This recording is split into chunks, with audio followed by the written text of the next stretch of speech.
po sa Inay e-bike night branch. Meron po tayong e-bike ngayon na 3 wheels, good for 2, good for 3 seater, and meron din po tayo sa loob na 4 wheels. Ito sir, mga specs nito sir. Mga 1,000 watts na ba to? Opo sir, 1,000 watts na po sila. Meron na po siyang wiper, saka po electric fan. Lahat po ng ilaw niya LED na po, so naka-display na din po siya. Graded unit na po yan sir. So magkakirize nito, magkano sir?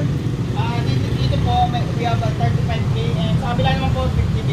Yun. At ito, madami pala pa sa loob ha. Opo, meron po sir. Ito naman.